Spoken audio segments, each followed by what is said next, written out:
Nós somos os Homens Cordiais, um podcast que é um caleidoscópio de argumentos para você usar à vontade. Eu sou o Adam Christian. E eu sou o Rafael Ari. Vamos nessa?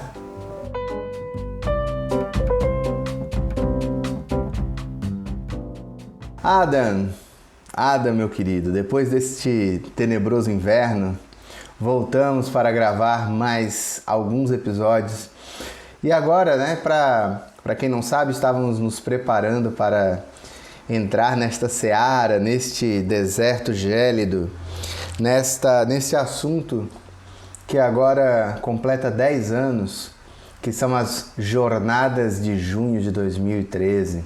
Sabe o que são as Jornadas de Junho de 2013, Adam? Então hoje vamos pegar um DeLorean para fazer o nosso episódio. Vamos voltar 10 anos, já parece que faz muito mais tempo do que 10 anos, quando eu começo a olhar para trás e temos esse episódio de história recente que ganhou esse nome de Jornadas de Junho, que eu acho que é um nome adequado, bonito, até poético para o que aconteceu. E foi quando aquelas manifestações que começaram lá em São Paulo pedindo redução de preço da tarifa do transporte público, redução do preço do ônibus. Estava subindo de R$3 para R$3,20, se eu bem me lembro. Então era um aumento de 20 centavos. As pessoas começaram a fazer manifestações, um movimento chamado Movimento Passe Livre estava liderando essas manifestações, levando as pessoas para a rua. Primeira manifestação, conforme a Folha de São Paulo, tinha 2.000 pessoas. Uhum. Algumas semanas depois, tinha mais de 1 milhão de brasileiros na rua protestando também. Como é que isso aconteceu, Rafa? Você sabe explicar, você que entende psicologia, qual foi a psicologia das massas que aconteceu aí para um protesto que começou tão pequeno se tornar um movimento de massa para o Brasil todo e que tem influência na política e na sociedade até hoje? Então, vamos lá, vamos de cima para baixo, né? Pensando no contexto e depois a gente vai descendo até mesmo para as nossas próprias histórias, né? Tenho certeza que nós que estamos aqui falando temos uma ligação afetiva com esse momento, né? Uhum. Muitos brasileiros têm, na verdade, mas nós dois sabemos que temos uma história afetiva com esse momento. Onde você estava durante as manifestações? Exatamente, onde você estava quando Ayrton Senna morreu, onde você estava quando o Tetra... Mamonas Assassinas. Mamonas Assassinas. E onde você estava nas Jornadas de Junho, né, 2013. Então, mas tem uma coisa que é importante destacar, que é o seguinte. A presidente naquele momento era Dilma Rousseff. O PT já estava no seu terceiro mandato, né, indo, né, 2013, já era ali meio que se encaminhando para o fim do primeiro mandato da Dilma. E de certa maneira, aí obviamente, né, tudo que a gente está falando aqui é sobre o nosso ponto de vista, né, mas a gente também traz alguns dados, como você acabou de trazer, sobre a quantidade de pessoas que participaram, etc. Vamos fazer isso durante o episódio, trazer alguns dados, mas a sensação que passa é a seguinte, que havia uma certa acomodação das forças. O PT chegou ao poder com Lula com muita popularidade, com muita esperança, muita gente votou numa pauta difusa, diga-se de passagem, né? A gente está sempre nessa de votar em pautas difusas. O PT tinha uma pauta difusa que era, pasmem, a anticorrupção, eles eram um partido mais ético que existia do planeta. Mais limpo, que eles iam, né, que não se misturava, etc e tal.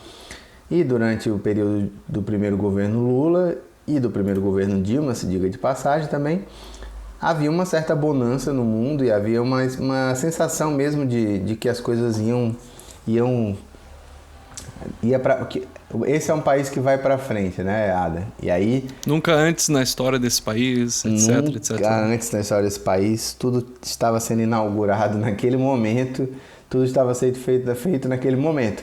E isso gerava nas pessoas, no início, uma sensação de euforia, né? Tem aquela famosa capa da Economist, né? Do Brasil decolando, né? E capa simbólica. icônica, né? Depois teve a caindo, né? Mas enfim, mas tem aquela primeira capa. E o que eu quero dizer com isso? Eu quero dizer que nesse dado momento da história, final de 2000, ali no meio de 2013, já começava a haver um certo cansaço assim, com a maneira que o PT governava, as pautas, mas era um cansaço difuso, não era uma coisa... A grande crise, vamos dizer assim, no Brasil, né, não tinha chegado ainda, né?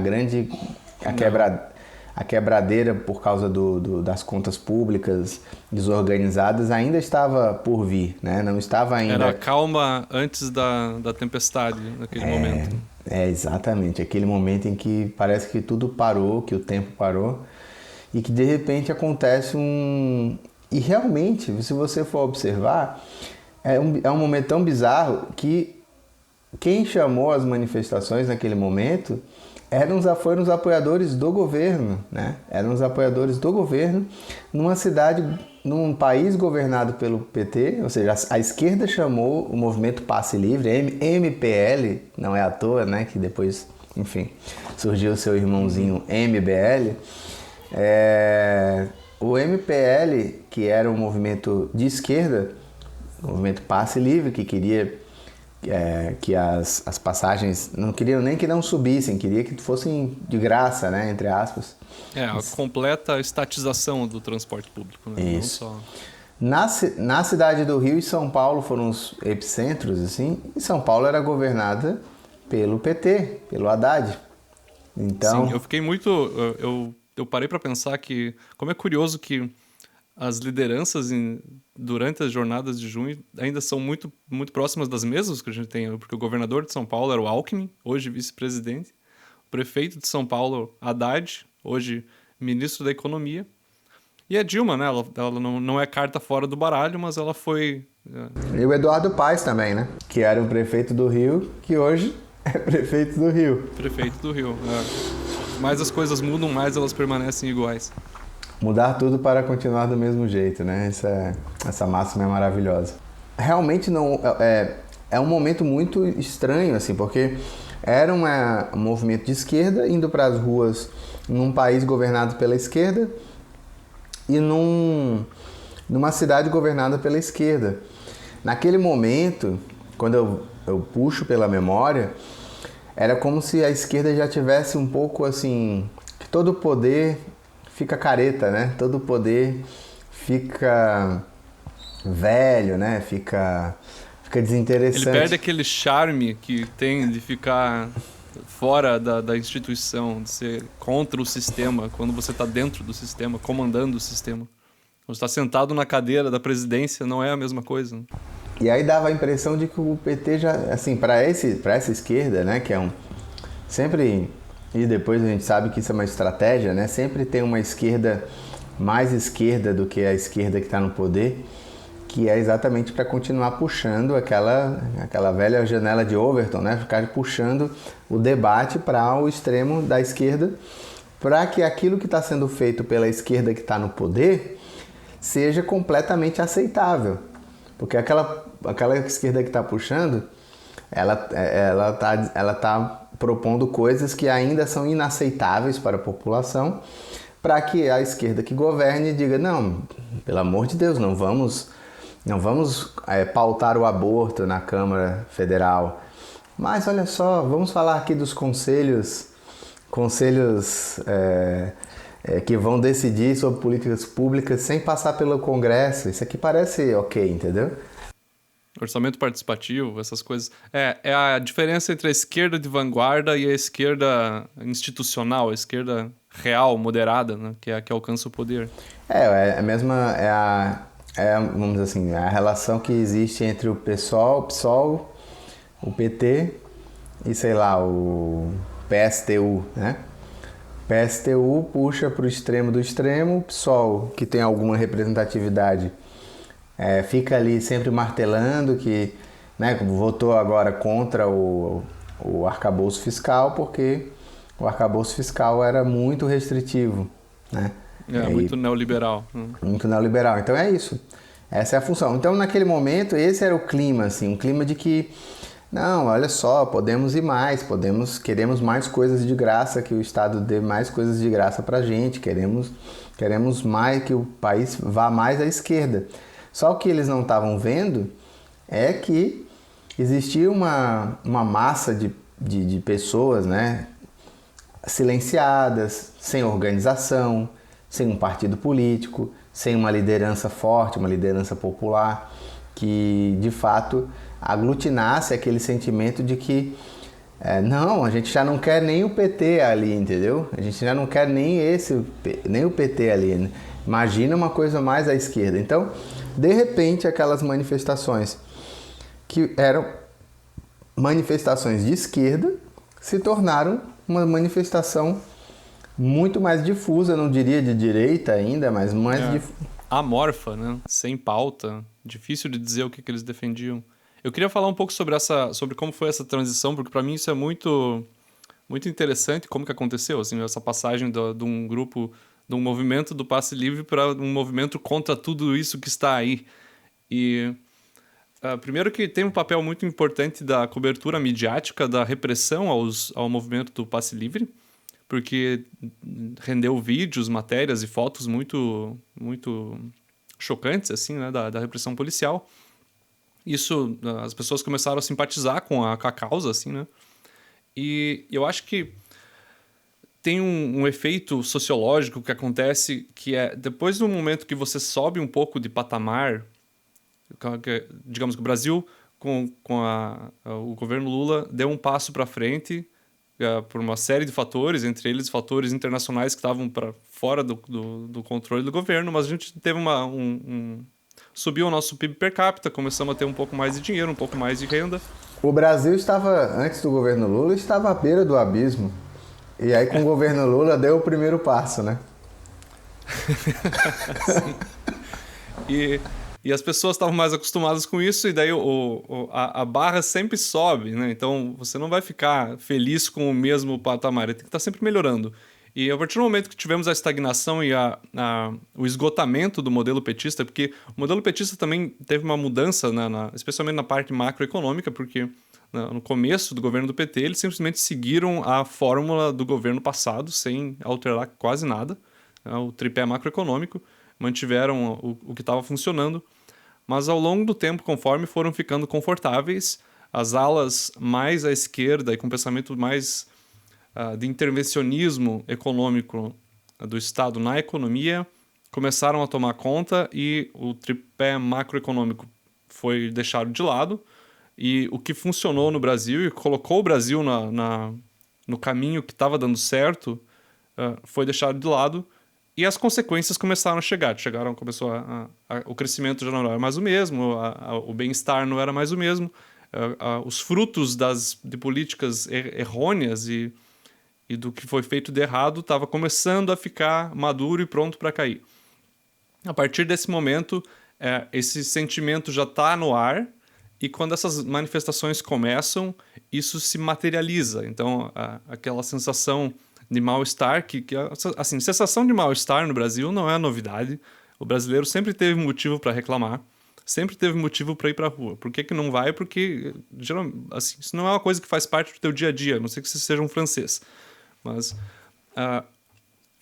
quando vieram essas manifestações do passe livre, isso foi o estopim, assim, foi o momento para começar a sensação de mal-estar e essa massa que estava dormente, o gigante que acordou, que foi falado muito na época, o gigante que estava dormente decidiu que ia para a rua e que não estou satisfeito com isso aí, e contra a corrupção, e fora tudo isso, e insatisfeito com tudo. E assim, uma coisa pequena, uma pauta local, né? Porque aumento de um ônibus na cidade de São Paulo é uma pauta local, a ser definida lá dentro.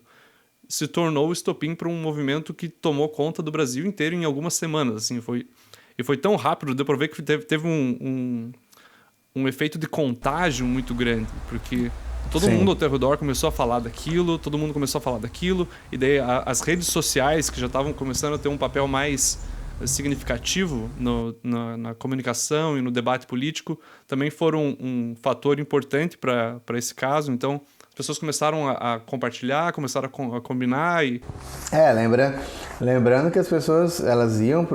eram os eventos de Facebook, gente. Você aí que tem 20 anos de idade...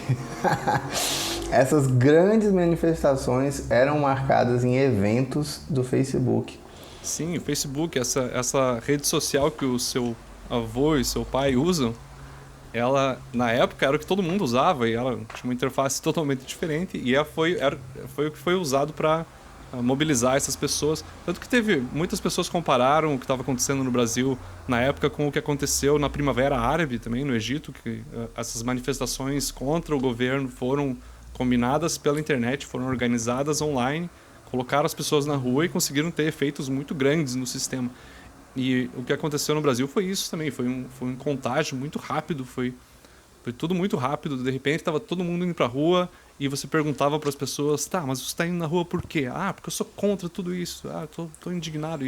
Não, e eu lembro que tinha uma propaganda de carro da Fiat, lembra dessa? Vale ressaltar que estava havendo as preparações para a Copa do Mundo, né? Que era o primeiro grande evento que o Brasil ia receber, depois ia receber as Olimpíadas. Copa de 2014. E a Copa 2014, ia ter a Copa, as manifestações foi às vésperas da Copa das Confederações, que é uma Copa meio teste, assim, um ano antes, que também já não existe mais. E a Fiat fez uma propaganda muito infeliz à época, que acabou virando o hino, né? Que era vem pra rua, vem pra rua, vem pra rua. E aí a galera começava a cantar, vem pra rua, virou o nome do movimento, inclusive, né? Tudo isso... Eu lembro de uma declaração muito infeliz do Ronaldo Fenômeno, na época, que eu acho que ele falou algo na linha de que não dá pra fazer Copa com hospitais. Exato. Porque tinha essa demanda de que o dinheiro público estava sendo usado para construir estádios e para sediar um evento, quando tinha prioridades maiores.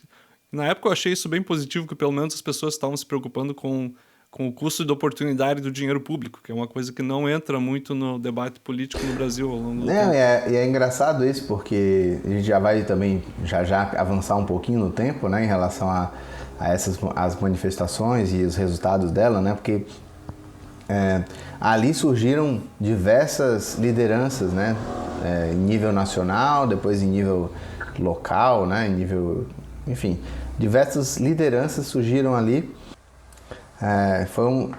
Gente que nunca tinha participado da política, que não tinha, ou gente até que participava, mas que, por exemplo, estava falando aqui com você antes da gente começar a gravar, do João Dória, né? Que hoje foi um cara que fez, vamos dizer assim, uma passagem meteórica pela política, né? E agora já está, inclusive, fora da política, assim, por enquanto, pelo menos, né? Que eu acho que, como diria... Eu não sei agora se foi o Amin quem falou... Não, sei lá quem foi que falou isso.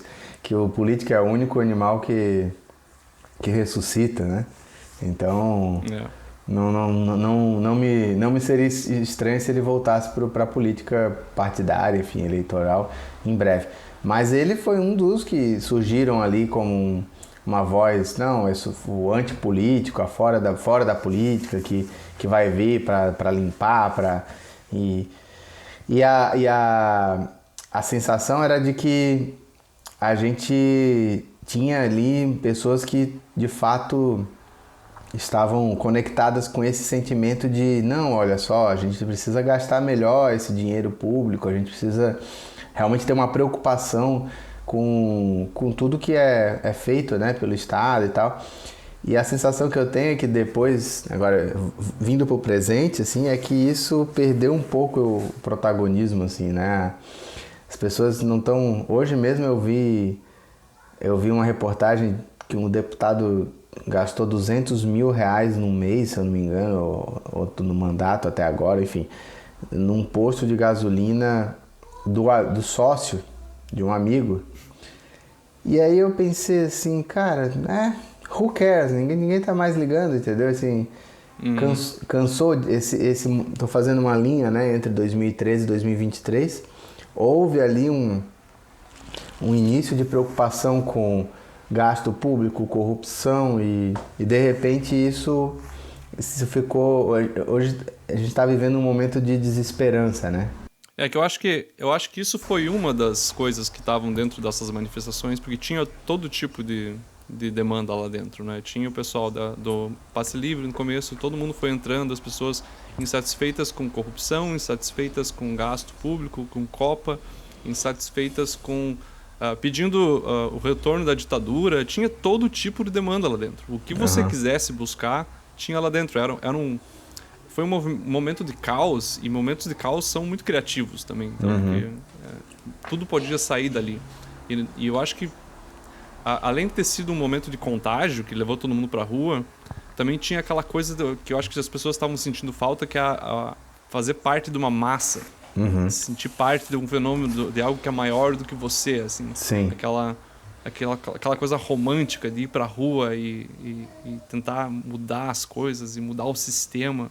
Muitas pessoas nunca tinham sentido aquilo antes, nunca tinham vivido aquilo antes, e isso foi o que levou muita gente pra rua mesmo.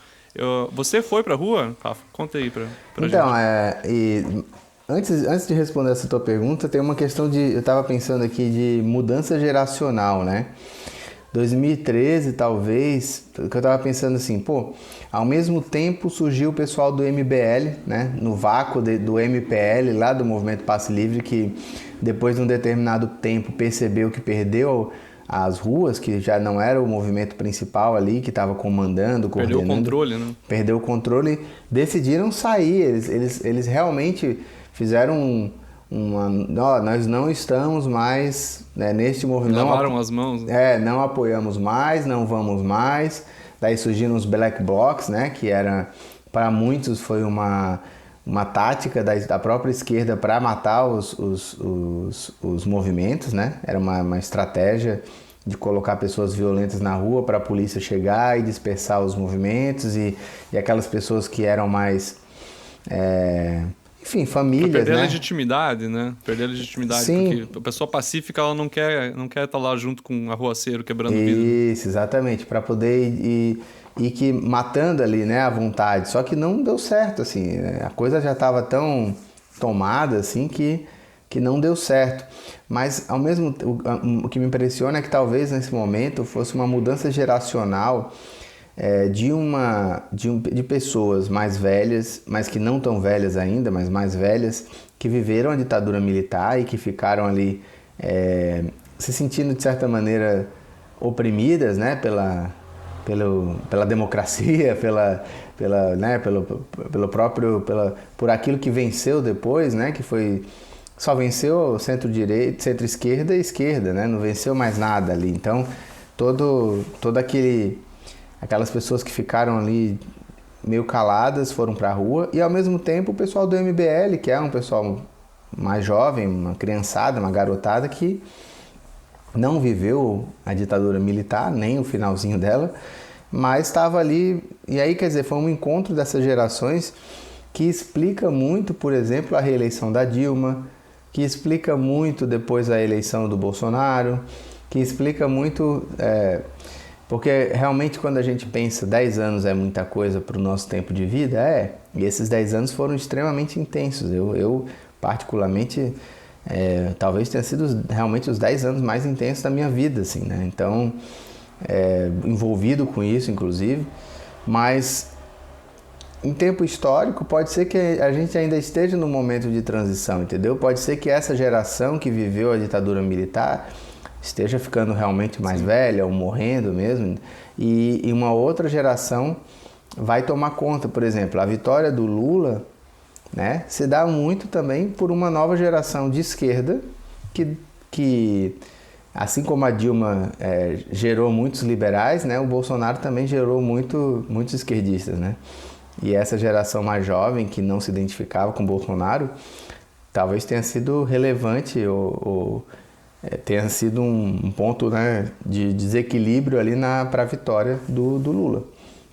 Mas sim, vamos ao que você me perguntou. Eu estava lá, na época fazia doutorado na Unicamp, Campinas, São Paulo, e quando começou aquele movimento eu fiquei assim, como você falou, assim, eu não me sentia parte de nada, assim, né, de de nenhuma coletividade maior, algo que... E aquilo foi me dando um...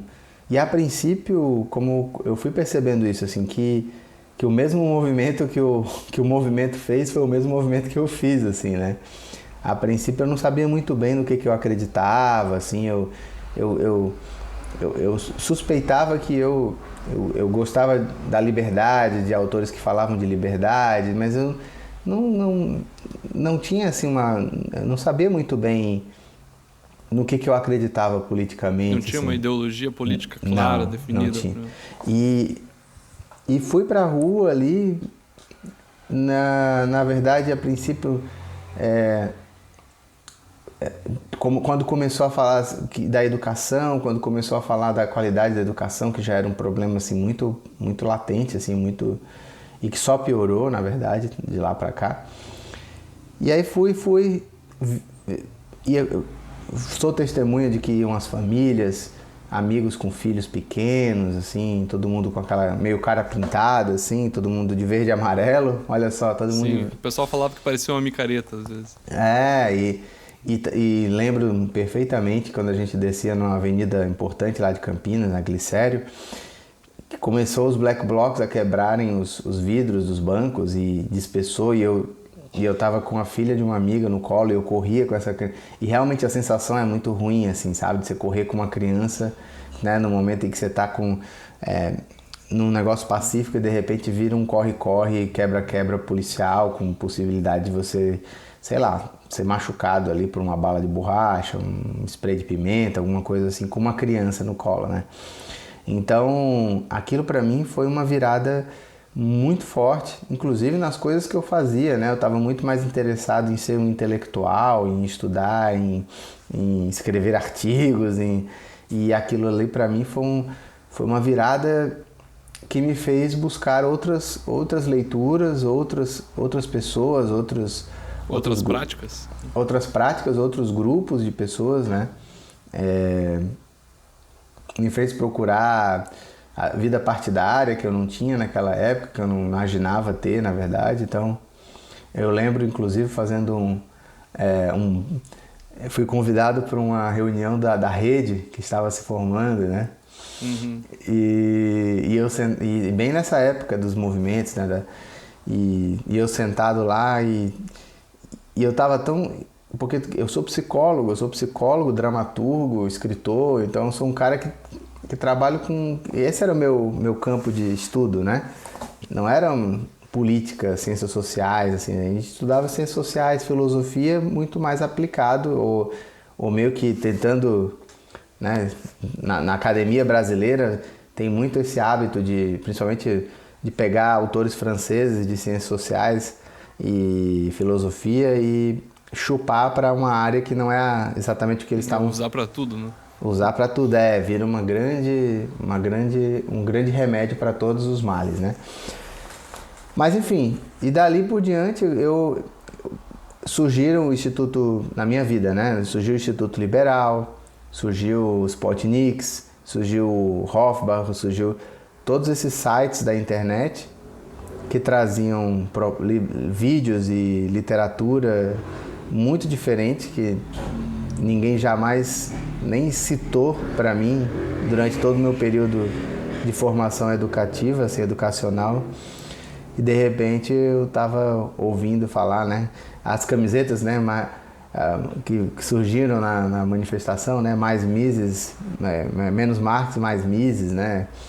Tudo aquilo ali foi um caldo, foi uma coisa de uma vez só, assim, sabe? Não, foi tudo muito rápido, essa que é a realidade. E você, Adam? Então, eu estava também na minha formação acadêmica superior e na época eu fiquei muito curioso com tudo que estava acontecendo. Eu estava lendo na época o livro do Elias Canetti sobre a massa. Não lembro como é o nome agora, se é a massa, a psicologia das massas, mas ele é um livro em que ele fala sobre como que as pessoas se sentem quando estão quando fazem parte de algo maior, assim, quando participam dessa catarse coletiva, e o quanto que uma massa se torna muito mais do que a soma das pessoas que está lá dentro, né? Acho que é massa e poder, né? Isso, Massa e Poder. Massa e Poder, bem lembrado. E eu não fui pra rua porque eu não sabia dizer o que eu estaria indo na rua para pedir. Porque eu não tinha uma pauta clara para mim. E várias pessoas próximas, muitos amigos estavam indo, e daí eu perguntava, tá, você tá indo pra rua por quê? Ah, pra participar, é importante participar. Ok, mas qual que é a pauta? O que vocês querem? Qual que é a demanda que vocês estão levando para a política que vocês querem que seja ouvida e seja colocada em prática? Assim, eu colocando num nível muito racional, assim, o que está levando as pessoas pro movimento não era lá muito racional, era muito mais um sentimento, uma emoção, né, do que uma decisão racional com um objetivo claro. E para mim aquilo não conseguiu me cativar para me levar para a rua, porque eu não sabia dizer o que eu ia estar defendendo lá. Então, acabei não indo. Aqui em Florianópolis teve um movimento muito grande, eles tomaram as pontes, foi assim, um negócio fantástico, e eu não participei, fiquei como um observador tentando entender o que estava acontecendo lá e para onde que ia parar esse negócio todo. Caramba, tu já era chato desse jeito, tão novo. Ah, sim, é um problema de nascença mesmo. E eu acho que ao longo do tempo as pautas começaram a aparecer. Daí, até porque por trabalho das lideranças que estavam lá dentro, né? Porque a partir do momento que tinha tudo aquilo lá, todo aquele potencial, porque milhões de pessoas na rua reclamando, é um potencial político enorme, né? Você consegue capitalizar em cima daquilo, você consegue fazer tua carreira, tu consegue mexer as coisas, e vários grupos tentaram se apropriar daquilo, vários grupos conseguiram em certa capacidade, né? Mas eu queria me perguntar também sobre qual foi a resposta política, assim, porque algumas coisas aconteceram em relação ao movimento, né? Então, o que surgiu dali? Qual foi a resposta? As pessoas foram na rua, pediram primeiro o fim dos 20 centavos, e isso eles conseguiram, né, no momento. O aumento foi cancelado pelo governo. Sim. E teve pronunciamento da Dilma, um pronunciamento longo de 10 minutos, né? Sim, Tava todo mundo na rua. Ela prometeu reformas políticas, reformas de todas. Ela estava tentando controlar as ruas, né, entre aspas, né, tentando a partir de promessas, só que a coisa estava descontrolada. Mas assim, ó, o mais interessante disso tudo é que você vê, o tempo da política, ele é um tempo diferente, ele é mais lento que o tempo do povo, né, das coisas que acontecem na base, que vão se transformando e tal. Por isso que, para as pessoas que estão desesperançosas assim, com o momento atual, que acha que tudo acabou, que tem que viajar e ir embora, que a única saída, o Bostil é intancável, né? Que a única saída é o aeroporto e tudo mais. Eu ainda considero que aquele movimento ainda está em processo. 2013 não, é o ano que não acabou, entendeu? Ainda não acabou. O resultado daquilo lá ainda vai surtir efeito. O que a gente teve foi um processo de inflamação bem aguda, depois um processo crônico de inflamação, e depois o sistema tá dando um jeito de meio que sarar, né? Meio que não é nem sarar, é extirpar, assim, ele está cortando a coisa por tentando tirar aquele pus que está em cima. O Império contra-ataca, né? Exatamente. Só que assim, eu acho que é um movimento, porque as lideranças importantes desse momento estão envelhecidas, tem outras lideranças surgindo. O processo ainda está, em termos de cultura, ainda está surtindo efeito nos mais jovens, sabe? Hoje mesmo, quando eu olho ali, sei lá, o movimento liberal, você vê um monte de jovenzinhos que não existiam, entendeu? E muitos jovenzinhos que, inclusive, que apontam para o centro, sabe? Que apontam... que não aceitam muito bem os extremos, assim, sabe? Que estão buscando... Uhum. E, pô, tem uma certa maturidade política, não? Porque olha só o que eu acabei de falar. Eu tinha 30 anos quando eu comecei, quando eu decidi ou quando eu escolhi o que eu acreditava de fato em termos políticos, né? Quer dizer, eu não tive nenhuma educação política durante a minha juventude, nenhuma educação política. Eu só tinha feelings, né? Eu só tinha sensações assim esparsas, mas não tinha uma educação. Não tinha nem primeiro, em casa, na família. Política era um assunto que não se deve discutir. Política, religião e futebol são assuntos que Só dá briga. não se deve discutir. Era isso que você escutava quando você crescia, né? Segunda coisa, na escola você não tinha uma educação política direta e toda manifestação política era simplesmente, ela era tão homogênea, isso que é engraçado. A escola pela qual a gente passou, e eu acho que por mais que a gente tenha uma diferença de idade, Adam, acho que a gente passou pela mesma escola, é uma escola que era tão homogênea na sua forma de pensar que não parecia que estava fazendo militância, entendeu? Era tudo tão de um jeito só. Era o óbvio, né? Que era o óbvio que o capitalismo estava acabando com a natureza, que o neoliberalismo criavam os pobres, né? Formavam a massa de desprovidos e tal. É isso aí. Tinha que aprender a pensar de forma crítica. Tem que aprender a pensar de forma crítica, contanto que não seja... Para chegar todo mundo na mesma conclusão. Contanto que não seja diferente do que eu estou dizendo que você tem que pensar. E isso foi pela faculdade adentro, né? Faculdade adentro, pós adentro, mestrado adentro, doutorado adentro, entendeu?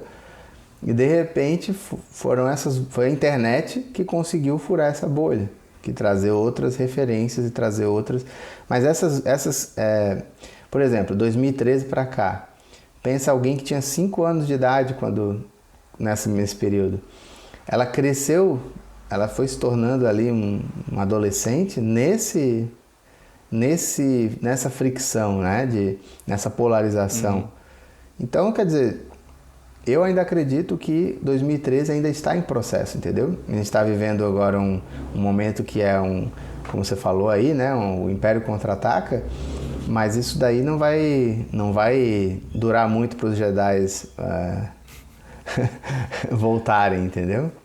O retorno eu tava pensando na resposta que a Dilma deu na época e que o sistema político no geral deu, né? Porque as pessoas vão para as ruas, elas dão aquele input, é um input muito vago, ou seja, o que está sendo pedido não é muito claro, à exceção da primeira manifestação que era muito claro, que eram 20 centavos, logo se perdeu isso, não são só 20 centavos, não é só pelos 20 centavos, virou contra tudo.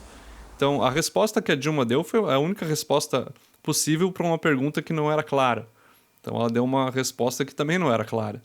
E é claro, o sistema político tem o ritmo dele, ele pulsa da forma própria que ele funciona, né? As operações do sistema político são operações próprias criadas por ele mesmo. Então, só existe uma linguagem que ele sabe lidar, que é a linguagem do poder, a linguagem da legislação, a linguagem de o que a gente vai fazer. Algumas leis surgiram ali nessa época como uma resposta do sistema político, como uma reação ao que estava acontecendo nas ruas. E muita gente fala que a Operação Lava Jato teve o surgimento justamente por causa desse sentimento e dessas leis. Então, tinha um novo arcabouço legal permitindo delações e algum tipo de investigação para ir atrás mais desse tipo de corrupção dentro do Estado. Então, ali você tem o pontapé inicial desse movimento que foi muito forte também daí dentro do sistema político e judiciário, com uma resposta a essa insurreição que estava acontecendo no Brasil. E daí dali para frente você tem mais uma série de efeitos e de consequências que vieram também das pessoas indo para a rua pedindo alguma coisa. O sistema vai se ajustando, vai fazendo o que ele pode, o que ele sabe, o que ele consegue. Você tem a Lava Jato, você tem a queda do PT, o impeachment da Dilma, a prisão do Lula. Mas antes disso, eu queria só ressaltar uma coisa que eu acho muito interessante, que é exatamente esse atraso que eu comecei nesse discurso e acabei não chegando no ponto, que é o atraso entre o tempo da política e o tempo da cultura, né? Por isso que eu digo, é sempre um pouquinho mais atrasado. E a gente está vivendo esse delay ainda, esse atraso. Sim, e eu acho que isso é um feature do sistema, sabe? Eu acho que não é incorrigível isso. Porque assim, lembra, se a gente for pegar em perspectiva, cara, era impossível a Dilma se reeleger. Depois daquele caminhão de manifestações, entendeu? As manifestações mais incríveis e tal. A Dilma foi lá e se reelegeu, entendeu? Então, assim... Sim, de margem apertada. Mas... Margem apertada, um caminhão de dinheiro de Caixa 2, que a gente sabe. Fraudando as contas públicas, porque ela jamais teria sido reeleita se tivesse a realidade do que era a economia brasileira disponível para as pessoas. Né? Segurou tudo que podia para tentar ser a reeleição e depois começou, obviamente... Então, assim, quando começou o segundo mandato dela, 2015, né? 2015, né? Isso, né? 2015, eleição de 2014. Quando começou o segundo mandato dela em 2015, e aí a Lava Jato começou a entrar vamos dizer assim, em destaque, né? Começaram a entrar em destaque, mais a crise econômica, mais né? Toda aquela sensação de que... E aí ela enganou todo mundo, né? Porque ela enganou aquelas pessoas que são mais movidas pela economia, né? Que votam muito mais pela sensação de bem-estar, porque estava começando a cair por terra, né? Inflação de 2 dígitos, enfim, inflação a gente sabe, quando sobe a inflação, o mais pobre Ela segurou o preço dos combustíveis até logo depois das eleições. Né? E aí botou um cara, aí desagradou a esquerda colocando um ministro da Fazenda neoliberal, né? Esqueci o nome dele agora. O Joaquim Levy. Então ela desagradou, conseguiu o feito de desagradar todo mundo, né?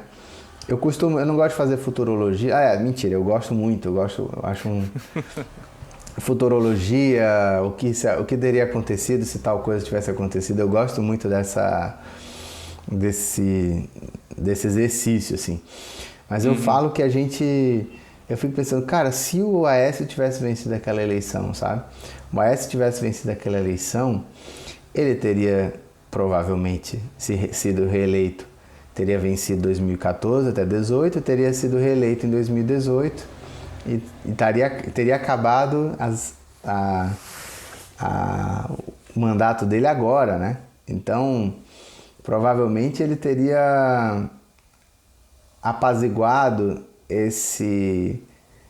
ou teriam arrefecido esse campo da direita, vamos dizer assim, que estava carente de estar no poder, Eu não sei, eu tenho uma interpretação diferente disso, porque eu achei que foi importante, foi pedagógico que a Dilma colheu os frutos da política econômica dela. Porque senão, quem teria ficado com os frutos quem teria ficado com a crise seria o Aécio, e você teria todo o brasileiro médio ia pensar, nossa, foi só a Dilma sair que as coisas pioraram, tá vendo? Olha que seria um Macri, né? Seria um Macri. Mas aí que tá, mas aí novamente, aí a Dilma ganha, acontece tudo isso e ela sofre o impeachment. Na época, eu fui bem contra o impeachment e eu acho que hoje eu ainda sou contra o impeachment, entendeu? Porque o impeachment deu primeiro uma aura à Dilma para uma parte da população de que foi golpeada, que foi isso e aquilo, entendeu? Tanto é que está aí ela no presidente dos BRICS, do Banco dos BRICS e tal. E né, se realmente ela tivesse sido, enfim, se ela tivesse acabado de fato, assim, no fundo do poço, talvez ela não tivesse nem condições de ser presidente de um banco desse, assim, né? Enfim. Mas eu acredito que ela não tem, mas ela não precisa ser eleita para isso, né? Que ela não tem, a gente sabe, mas eu digo, ela não teria as condições políticas, quero dizer, né? Enfim, eu vejo que a gente está se atropelando, entendeu? É uma coisa um pouco angustiante para quando você vai chegando assim. Eu agora estou com 41 anos e aí você começa a ver que um tropeço que foi dado ali, sabe? Você conhece a expressão catar cavaco? Não conheço. Catar cavaco é quando você tropeça e você não consegue parar de tropeçar. E você quer parar de tropeçar e não consegue, entendeu? E aí vai... Não e consegue vai nem cair, né? Isso, e vai ficando pior, entendeu? O Brasil é esse grande catar cavaco, assim. Ele tropeça e não consegue nem cair e nem continuar andando, entendeu? Ele continua caindo e ao mesmo tempo quer ficar de pé. E a gente não faz os processos direito, assim, né? Os processos... E aí o Bolsonaro veio, e daí veio toda a pandemia, e daí veio tudo... E daí a gente, em vez de... né? Eu digo a gente como nação, em vez de... Não, beleza. Não era o PT, agora a gente não quer mais o Bolsonaro, porque o Bolsonaro perdeu. Então vamos pegar o Ciro... Vamos pegar a Tebet, vamos pegar o Felipe Eduardo Leite. Eduardo Leite, vamos pegar... Aí não, volta pro Lula, entendeu? Aí continua catando cavaco, a gente tá continuando no processo de catar cavaco, entendeu? Um pouco é a nossa vocação para populismo latino-americano, né? A gente não consegue ver um populista desses e não colocar no poder, é impressionante. Mas desde o ponto de vista de 2013, acho que a gente cobriu aí de 2013 a 2016, que é quando o impeachment acontece, foi esse primeiro processo, junto com a Lava Jato, né, que acabou gerando também esse tsunami antipetista, né? Ninguém acredita. Quem que acreditaria que o PT estaria no poder hoje com o Lula, né? Quem estava ali em 2016 jamais, assim, acreditaria que isso pudesse ocorrer, né? E não só ocorreu... Isso me deixa, assim, de certa forma me deixa um pouco pessimista, mas reforça um pouco a minha visão sistêmica e de como que essas coisas operam. Ou seja, o movimento das pessoas na rua era muito forte, mas era um momento de exceção. O que acontece na política no longo prazo é a operação interna da política de acordo com a sua lógica. E de acordo com a lógica da política é isso. Como que as coisas vão mudar? Elas têm que passar por um longo processo de construção de apoios, de longo processo de debate de leis, de mudar uma instituição aqui, de mudar alguma coisa aqui. E a tendência muito maior é que os grupos que já estão organizados, que já têm uma rede muito forte de poder, consigam manter os seus privilégios, consigam se retroalimentar e consigam se manter por lá. E o que você vê com o surgimento desse antipetismo que teve o seu nascimento em 2013, oficial, assim, e ainda assim o PT conseguiu criar uma rede política de poder e que se espalha por várias instituições dentro do Estado brasileiro que permitiram que o Lula saísse da prisão, que a Lava Jato acabasse, que o Lula fosse candidato, fosse eleito, que agora o Deltan foi cassado. Tudo isso está dentro da mesma lógica, está dentro do mesmo modus operandi de como a política brasileira está dada, de como os donos do poder se equilibram e se conversam e essas forças, o resultado dessas forças. Né? Eu acho que a única novidade, se é que é uma novidade, é que a gente tem, mesmo que, como eu falei, né, culturalmente a gente vem surgindo ideias que são menos esparsas do que as de 2013, né? Porque eu acho que o processo de 2013 foi de criar uma oposição ao PT, que era a força hegemônica, né? ou que pelo menos congregava as forças hegemônicas daquele momento do Brasil. Criou-se outra força que não é hegemônica, mas é uma força forte também, um poder que consegue fazer frente ao petismo, mas também vago. E essas duas forças, elas são, de certa forma, vagas, elas têm uma moral difusa, uma moral que por um lado, é pelos trabalhadores, é pelas minorias, é por isso, o outro é pela família, é por Deus, e são valores muito fortes, que pegam no coração e as pessoas se movem muito pelo coração, mas por outro lado são difusos no sentido de propostas para o país, né? Inclusive, muitas vezes os dois lados propõem a mesma coisa, só que com uma roupagem diferente, né? Propõem coisas... Estão mais próximos do que parece às vezes, né? Exatamente. Então, eu sinto, eu vejo pelo menos, eu espero que esteja nascendo um caldo de cultura com propostas mais específicas, né? Com propostas mais... E que esse momento de desesperança que a gente está sentindo 10 anos depois daquela época que parecia que tudo ia dar muito certo, que tudo estava sendo... E como você falou, né? Por isso que eu sou antirrevolucionário, assim. Eu sou antirrevolucionário por natureza, porque as revoluções, elas, mesmo que elas sejam... Você acha que está do lado certo da revolução, beleza, mas acredita, tua cabeça vai rolar em algum momento, entendeu? Né? Ninguém consegue controlar uma revolução, né? Por isso eu também sou um anti-revolucionário por natureza, assim. Eu sempre lembro da Revolução Francesa, que ela foi um completo fracasso. Foi só olhar o que aconteceu na França depois. A gente não pode surgir novamente com esse espírito revolucionário de querer destruir tudo, acabar com tudo e começar do zero, porque é esse tipo de coisa que faz com que o PT, por exemplo, realmente volte, né? Se eu não fiz... O PT voltou, né, nesse espírito revolucionário, de que não, vamos acabar com tudo, não vamos conversar com ninguém, não vamos... Só vai ser essas pessoas aqui e ninguém mais.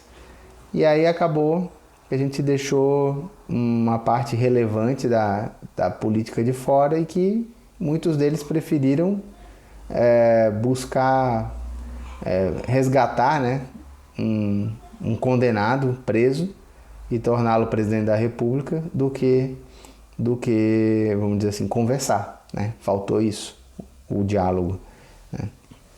Eu acho que faz parte do amadurecimento político brasileiro também, então foi mais um capítulo muito importante assim para a nossa história. E é isso, mas vão vir novos fatos também que a gente não espera no futuro e novas respostas e cabe a gente estar aqui para ajudar a interpretar e a participar disso tudo. E eu tenho certeza que assim, ó, de 2013 temos aí, assim, ó, eu vou falar nomes agora que eu não vou dar meu julgamento, né, de qualidade a esses nomes. Mas de 2013 surgiu o MBL, de 2013... E se não surgiu exatamente porque o MBL surgiu diretamente dessas manifestações. Uhum. Mas coisas que aconteceram por causa dessas manifestações foi o MBL, o bolsonarismo, o Partido Novo, as ideias liberais, como um geral, assim, mais debatidas, né, na sociedade. Nós temos diversos políticos que estão aí, desde o espectro mais bolsonarista, desde o espectro Kim Kataguiri, você tem as Bia Kisses da vida, o pessoal do Marcel Van Hatten, você tem uma série de políticos que hoje, de certa maneira, têm um certo protagonismo na política brasileira, que nasceram dessas manifestações. E eles estão fomentando novas lideranças a partir do trabalho deles. Aí cabe a você, né, você que está nos ouvindo,